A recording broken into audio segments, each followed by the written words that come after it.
I feel honored to welcome you all on this special press meet in the city of Temples, Jammu. So today we feel honored to have among us a visionary academician, a respectable educationalist, and a stalwart in policy making, Dr. M.P. Punia, campus director, Baba Farid Group of Institutions, and a former vice chairman, AICT.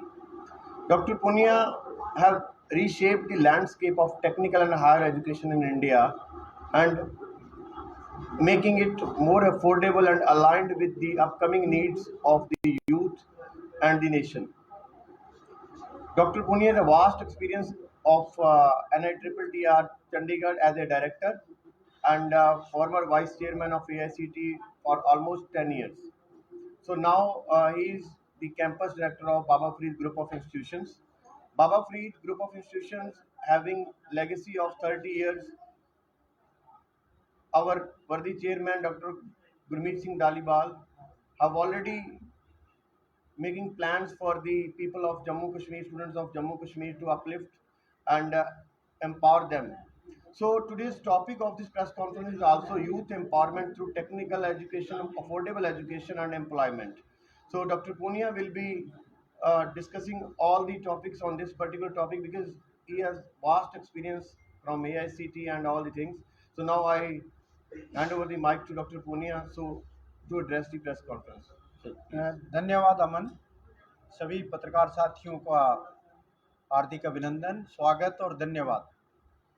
जैसे अमन ने बताया, मैं professor M P Punia, former vice chairman All India Council for Technical Education में 6 साल AICT का vice chairperson रहा। उससे पहले 5 साल में चंडीगढ़ में था, जो नेशनल इंस्टीट्यूट है technical teachers training and research Bharat सरकार का, मैं उसका डायरेक्टर था। और जम्मू से मेरा बहुत बड़ा लगाव रहा है। शायद सैकड़ों टीचर्स मैंने ट्रेन किए हैं चंडीगढ़ के अंदर, और मैं यहाँ के शिक्षकों का पोटेंशियल जानता हूँ। फिर जब मैं एआईसीटी में था, मेरा लगाव उसी तरह से बना रहा, इस तरह से आना जाना रहा, और काफ़ी स्कीमें हम इस रीजन के लिए लेके आए। मैं सिर्फ जम्मू नहीं कहूँगा, जम्मू, कश्मीर और लद्दाख तीनों का एक पैकेज इनफैक्ट भारत सरकार लेके आई। और इस एरिया के अंदर बहुत बड़ा बच्चों को इससे जो है एक शक्ति मिली, एक जागरूकता मिली और एक पहुंच मिली कि यहाँ का बच्चा पूरे भारत के अंदर अच्छे से अच्छे संस्थान में जाके कैसे मेडिकल एजुकेशन ले सकता है, कैसे इंजीनियरिंग कर सकता है, कैसे पैरामेडिकल में जा सकता है, कैसे ह्यूमैनिटीज़ में, कैसे अच्छे इंस्टीट्यूशन में जाके इवन आईएएस बन सकता है। और उसके बहुत अच्छे नतीजे आए हैं। जो सबसे बड़ी स्कीम रही वो prime minister special scholarship scheme रही, जिसके अंदर 5000 बच्चे हम जो है यहाँ से हर साल लेके जाते हैं। और वो 5000 बच्चे सिर्फ इंजीनियरिंग में नहीं है, सिर्फ मेडिकल में नहीं है, इवन आपका होटल मैनेजमेंट में, इवन आर्किटेक्चर के अंदर, इवन आपका आर्ट्स क्राफ्ट डिजाइन, जो भी सेक्टर लो एजुकेशन का, उसके अंदर बच्चे यहाँ से जा रहे हैं।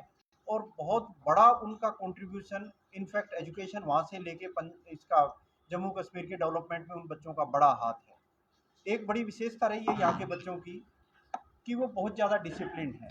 जो एक्सपीरियंस मेरा रहा है, जो पढ़ाने का, बच्चों को रेगुलेट करने का, ये बच्चे काफ़ी डिसिप्लिन है और इनकी सीखने की जो इच्छा शक्ति है वो काफ़ी ज़्यादा है।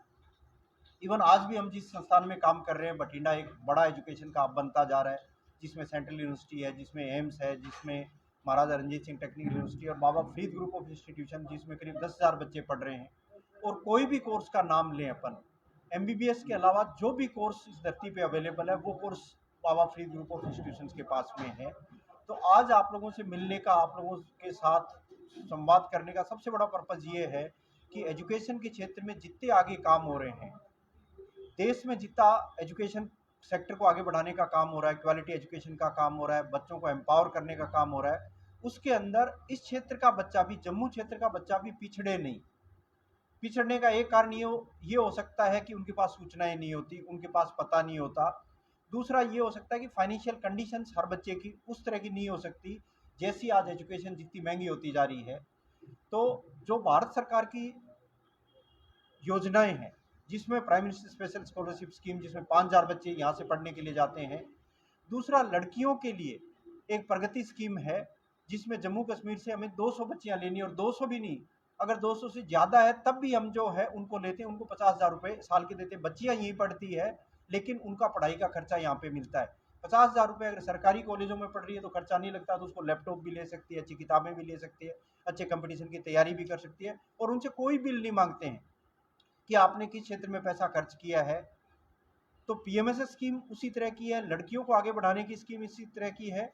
इसी तरह से इस रीजन में 18 पॉलिटेक्निक्स भारत सरकार की पैसे से यहाँ पे बने, जिसमें हमने, जब मैं एआईसीटी में था उस टाइम करीब 8.5 करोड़ हर पॉलिटेक्निक में दिए हैं, जो आज तैयार हैं, जिसमें बच्चों के एडमिशन हो गए हैं, जिसमें बच्चे पढ़ाई कर रहे हैं। तो एक शिक्षा का इस क्षेत्र में बहुत बड़ा वातावरण बन रहा है, और आप ऐसा माध्यम है जो हम शिक्षा देने वाले हैं और बच्चे जो शिक्षा लेने वाले हैं, उनके बीच में कड़ी बन सकते हैं। आप जो लिखेंगे, आपके जो कलम की ताकत है, वो बहुत बड़ी ताकत है, और शिक्षा ही ऐसा है जो किसी राज्य को, किसी परिवार को या किसी देश को आगे ले जा सकती है। आज जो सबसे बड़ा चैलेंज हमारे देश में आ रहा है, हमारी स्कूल एजुकेशन करीब करीब अच्छी सी, मतलब सेचुरेट हो गई, हर कोने में पहुंच गई है, लेकिन कॉलेज की एजुकेशन, यूनिवर्सिटी की एजुकेशन उस लेवल की नहीं है जो डेवलप नेशंस के। अपने सपना लेते हैं कि हम कल को जापान के बराबर जाएंगे, जर्मनी के बराबर जाएंगे, कनाडा के बराबर जाएंगे, नीदरलैंड्स के बराबर जाएंगे, लेकिन वो तब जाएंगे जब शिक्षा हमारी मजबूत होगी, उच्च शिक्षा मजबूत होगी। आज के दिन अगर 100 बच्चे 12वीं की परीक्षा पास करते हैं देश में, तो सिर्फ 27 बच्चे ही ऐसे हैं जिनको कॉलेज का मुंह देखने का मौका मिलता है, सिर्फ 27। और उस 27 में जो साउथ वाले स्टेट्स हैं उनकी बहुत ज़्यादा, उनकी 50% है। इसका मतलब उत्तरी भारत जो पूरा का पूरा है, यहाँ मेरे को लगता है कि 15-17% से ज़्यादा नहीं है जिन बच्चों को, जो ड्रीम कर रहे हैं हायर एजुकेशन में जाने का, स्कूल से पास हो गए, 12वीं कर ली है, लेकिन उनका ड्रीम पूरा नहीं हो पाता। एक तो पास में कॉलेज नहीं है, लड़कियां तब घर से निकलेगी जब नज़दीक में शिक्षा का होगा, सुरक्षा होगी, प्लस पैसे की व्यवस्था होगी।